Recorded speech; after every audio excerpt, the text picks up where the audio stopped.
Bihar board matric परीक्षा 2025। Bihar board matric परीक्षा 2025 में साइंस विषय से कुछ सब्जेक्टिव क्वेश्चनों को लेकर के मैं एक वीडियो बना के लाया हूं, जिसमें से 50 क्वेश्चनों का एक वीडियो है।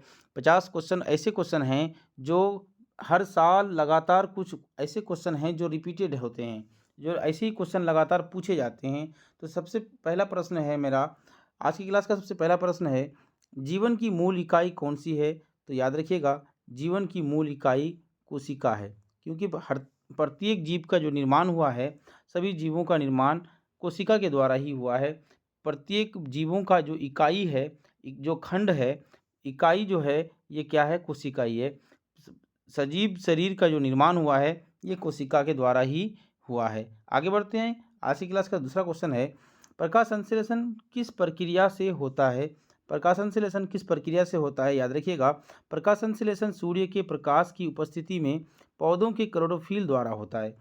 तो प्रकाश संश्लेषण क्या कब होता है?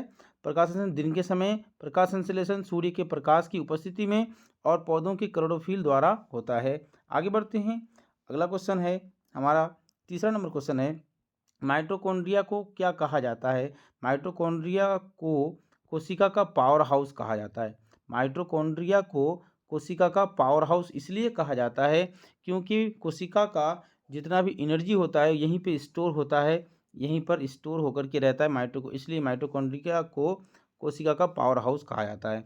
आगे बढ़ते हैं। क्वेश्चन नंबर चौथा, डीएनए का पूर्ण रूप क्या है? तो याद रखिएगा, डीएनए का पूर्ण रूप डीऑक्सीराइबोज न्यूक्लिक एसिड होता है या डीऑक्सीराइबोज न्यूक्लिक अम्ल होता है। याद रखिएगा, डीएनए का फुल फॉर्म होता है डीऑक्सीराइबोज न्यूक्लिक एसिड। अगला क्वेश्चन, क्वेश्चन नंबर पाँचवा, रक्त में ऑक्सीजन का परिवहन किसके द्वारा होता है? तो याद रखिएगा, रक्त में ऑक्सीजन का परिवहन हीमोग्लोबिन के द्वारा होता है। रक्त में ऑक्सीजन का परिवहन किसके द्वारा होता है? हीमोग्लोबिन के द्वारा होता है। ऐसा भी क्वेश्चन पूछ सकता है कि हीमोग्लोबिन जो होता है, इसमें कौन से धातु पाए जाते हैं? तो याद रखिएगा, लोहा धातु पाया जाता है हीमोग्लोबिन में। आगे बढ़ते हैं। अगला क्वेश्चन है, हार्मोन क्या है? हार्मोन क्या है? अगला क्वेश्चन, तो हार्मोन रासायनिक संदेश वाहक होते हैं जो ग्रंथियों द्वारा स्रावित किए जाते हैं। हार्मोन क्या है? एक रासायनिक पदार्थ होता है जो हमारे शरीर में कई ग्रंथियां पाई जाती हैं, उसके द्वारा क्या होता है? स्रावित होता है। आगे बढ़ते हैं। अगला क्वेश्चन, क्वेश्चन नंबर सातवां, पाचन तंत्र का प्रमुख अंग कौन सा है? तो पाचन तंत्र का प्रमुख अंग छोटी आंत है। छोटी आंत में भोजन पूर्णतः पचता है। याद रखिएगा। आगे बढ़ते हैं। अगला क्वेश्चन, क्वेश्चन नंबर आठवां, मानव हृदय में कितने कक्ष होते हैं? कक्ष को कभी कभी वेश्म भी कहते हैं। याद रखिएगा, मानव हृदय में कितने वेश्म होते हैं? तो 4 वेश्म होते हैं। मानव हृदय में 4 वेश्म के बने होते हैं। आगे बढ़ते हैं। अगला क्वेश्चन, क्वेश्चन नंबर 9वां, एटीपी का क्या कार्य है? एटीपी का क्या कार्य है? तो एटीपी एडिनोसिन ट्राइफॉस्फेट इसका पूरा नाम है एटीपी का। ये ऊर्जा का भंडार और स्थानांतरण करता है। एटीपी क्या करता है? ऊर्जा का भंडार करता है और ऊर्जा का स्थानांतरण भी करता है। अगला नंबर क्वेश्चन, क्वेश्चन नंबर 10वां, जीन क्या है? तो याद रखिएगा, डीएनए के क्रियात्मक खंड को क्या कहते हैं? जीन कहते हैं। डीएनए के क्रियात्मक खंड को क्या कहते हैं? जीन कहते हैं। जीन डीएनए का एक भाग है जो आनुवांशिक जानकारी का वहन करता है। आनुवांशिक गुण को या पैतृक गुण को एक पीढ़ी से दूसरी पीढ़ी में पहुंचाता है। कौन? जीन। याद रखिएगा। आगे बढ़ते हैं। अगला नंबर क्वेश्चन, क्वेश्चन नंबर 11वां, श्वसन कितने प्रकार का होता है? तो याद रखिएगा, श्वसन 2 प्रकार का होता है, एक एरोबिक श्वसन, एक एनारोबिक श्वसन। एरोबिक श्वसन ऑक्सीजन की उपस्थिति में होता है, इसलिए इसको वायवीय श्वसन भी कहते हैं। वायवीय श्वसन भी कहते हैं। उसके बाद एनारोबिक श्वसन जो ऑक्सीजन की अनुपस्थिति में होता है, इसलिए इसको एनारोबिक श्वसन भी कहते हैं या अवायवीय श्वसन भी कहते हैं। अवायवीय श्वसन भी कहते हैं। याद रखिएगा। आगे बढ़ते हैं। अगला नंबर क्वेश्चन, क्वेश्चन नंबर 12वां, पौधों में जल का परिवहन कौन करता है? तो याद रखिएगा, पौधों में जल का परिवहन कौन करता है? जाइलम करता है। पौधों में जल का परिवहन कौन करता है? जाइलम करता है। अगर बोलेगा पौधों में भोजन का परिवहन कौन करता है? तो याद रखिएगा, फ्लोएम करता है। फ्लोएम करता है। भोजन खाद्य पदार्थ का परिवहन कौन करता है? तो फ्लोएम करता है। जबकि जल का परिवहन कौन करता है? तो जाइलम करता है। आगे बढ़ते हैं, क्वेश्चन नंबर 13वां। पत्तियों को खाद्य कारखाना क्यों कहा जाता है? क्योंकि पत्तियां प्रकाश संश्लेषण की प्रक्रिया द्वारा भोजन तैयार करती हैं, इसलिए उन्हें खाद्य कारखाना कहा जाता है। पत्तियां क्या करती है? प्रकाश संश्लेषण द्वारा भोजन का तैयार करती है, भोजन को बनाती है, इसलिए इसको क्या कहते हैं? खाद्य का कारखाना कहा जाता है। आगे बढ़ते हैं, अगला नंबर क्वेश्चन नंबर 14। मानव में उत्सर्जन का मुख्य अंग कौन सा है? मानव में उत्सर्जन का मुख्य अंग कौन सा है? किडनी है, या गुर्दा बोलते हैं इसको, किडनी होता है।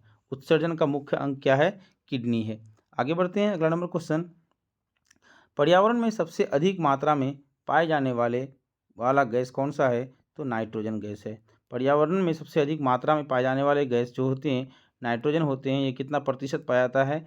तो 78%। ऑक्सीजन की बात किया जाए तो ऑक्सीजन कितना प्रतिशत होता है? तो 21% होता है। CO2 और अदर जो गैस होते हैं ये कुल मिला के 1% होते हैं। याद रखिएगा, सबसे ज़्यादा मात्रा में कौन पाया जाएगा? नाइट्रोजन, उसके बाद ऑक्सीजन। आगे बढ़ते हैं, क्वेश्चन नंबर 16वां। स्त्री हार्मोन का नाम बताइए। स्त्री हार्मोन का नाम बताइए। तो एक काम कीजिएगा, एस्ट्रोजन और प्रोजेस्टेरोन। एक नाम और है इसका, जो रिलैक्सिन इसको बोलते हैं, रिलैक्सिन। ये माँ के गर्भ में पल रहे बच्चे को क्या करता है? रिलैक्स करता है, आराम महसूस करवाता है। आगे बढ़ते हैं, अगला नंबर क्वेश्चन नंबर 17वां।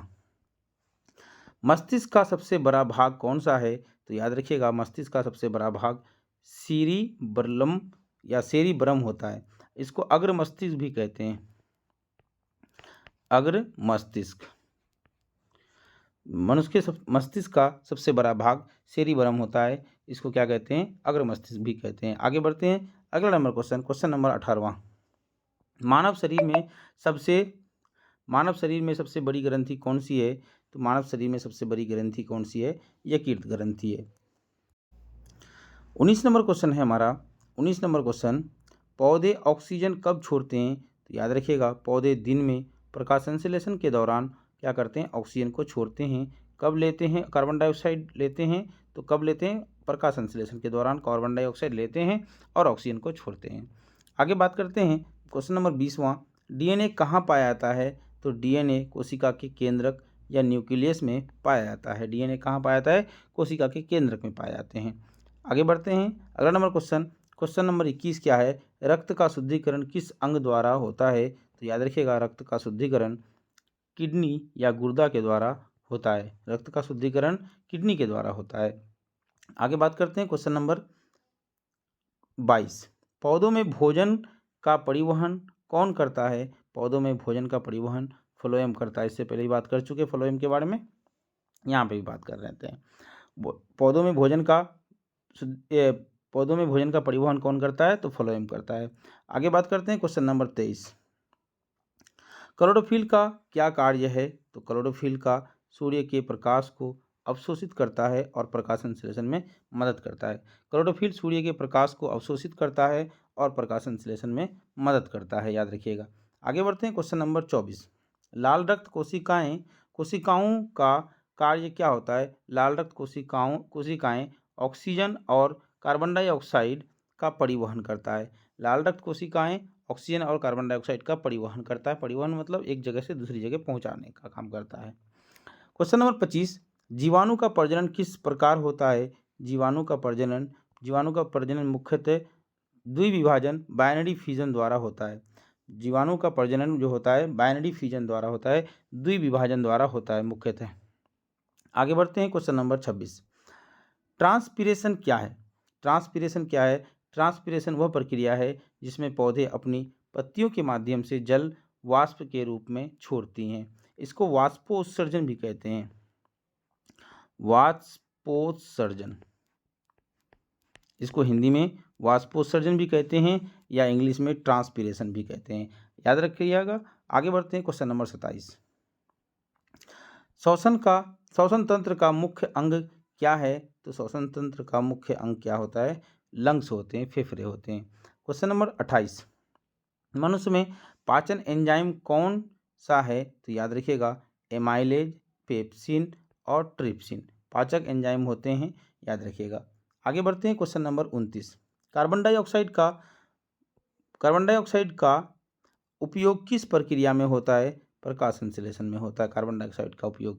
आगे बढ़ते हैं क्वेश्चन नंबर 30। तत्व का रंग किसके कारण निर्धारित होता है? त्वचा का रंग किसके कारण निर्धारित होता है? त्वचा का रंग मेलानिन पिगमेंट के कारण निर्धारित होता है। मेलानिन पिगमेंट के कारण तो त्वचा का रंग जो होता है ये काला होता है या नहीं तो गोरा होता है। मेलानिन पिगमेंट के कारण तो ये त्वचा का रंग इस पर निर्भर करता है, मेलानिन पिगमेंट पर।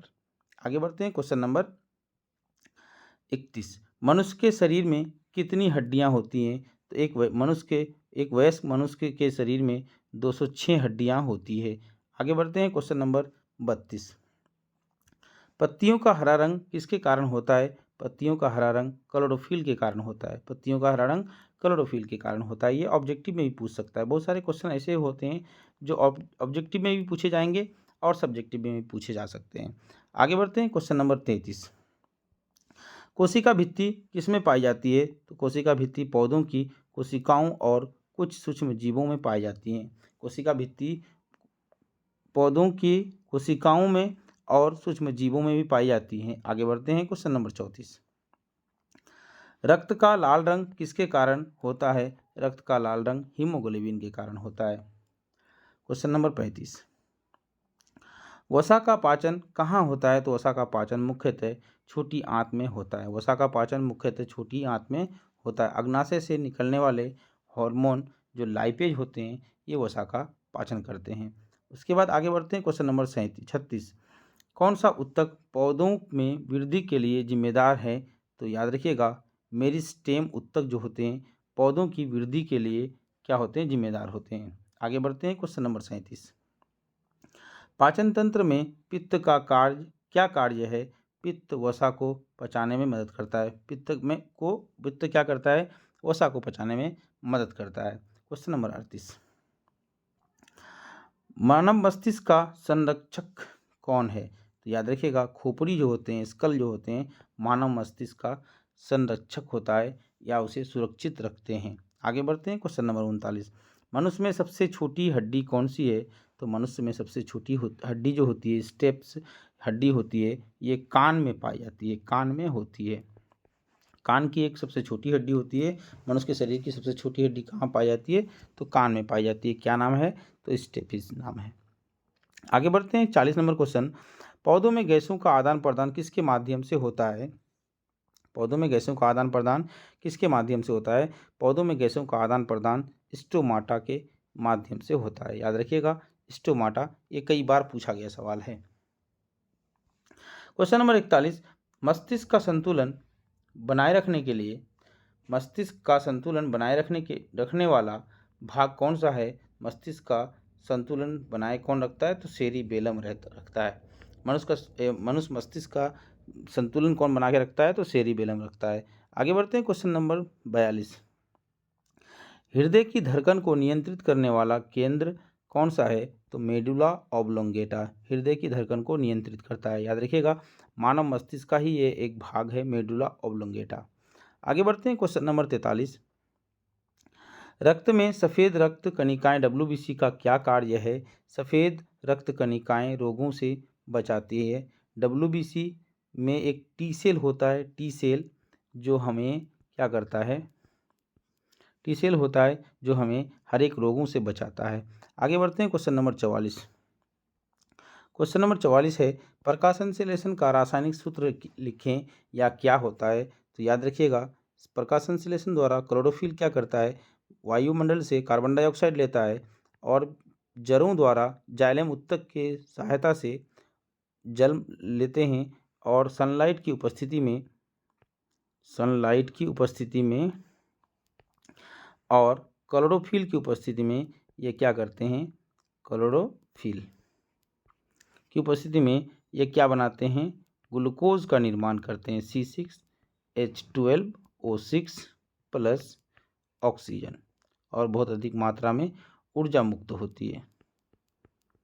याद रखिएगा, ये प्रकाश संश्लेषण का रासायनिक समीकरण है, इसको याद रख सकते हैं। अगर ये क्या होते हैं, ये कई बार पूछा गया सवाल है, डायरेक्ट ये सूत्र पूछ देते हैं, समझाएं या लिखें सूत्र को, और इसमें से 2 नंबर आ जाते हैं आप लोगों के। आगे बढ़ते हैं, क्वेश्चन नंबर 45। मनुष्य में ऊर्जा का मुख्य स्रोत क्या है? तो मनुष्य में ऊर्जा का मुख्य स्रोत क्या होता है?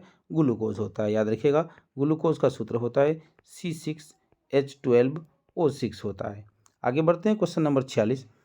एड्स किस वायरस के कारण होता है? तो याद रखिएगा, HIV एक वायरस है जिसके कारण हमें क्या होता है? एड्स होता है। एड्स मनुष्य में या अन्य जीव जंतुओं में किसके कारण होता है? तो HIV एक वायरस होता है जिसके कारण एड्स होती है।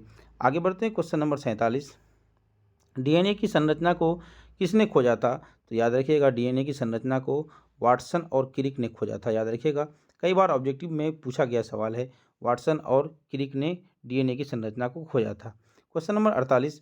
जल का अधिकतम अवशोषण पौधों के किस भाग से होता है? तो याद रखिएगा, जड़ों के बालों, रूट हेयर्स के द्वारा जलों का अधिकतर अवशोषण होता है।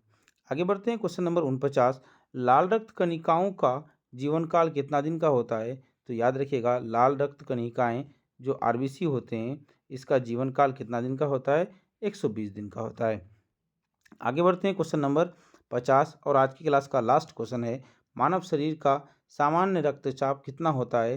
तो 120/80 mmHg पारे के प्रेशर के बराबर होती है।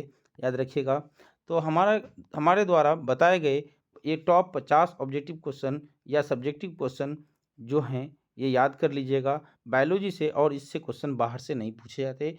इतने ही क्वेश्चन बायोलॉजी में मैट्रिक बोर्ड परीक्षा 2025 में जो होने वाली है, इसमें इतने ही इम्पोर्टेंट क्वेश्चन हैं जो हूबहू ऐसे ही क्वेश्चन जो पूछे जा सकते हैं आपको। तो चलते हैं, आज की क्लास यहीं पे समाप्त होता है। नमस्कार।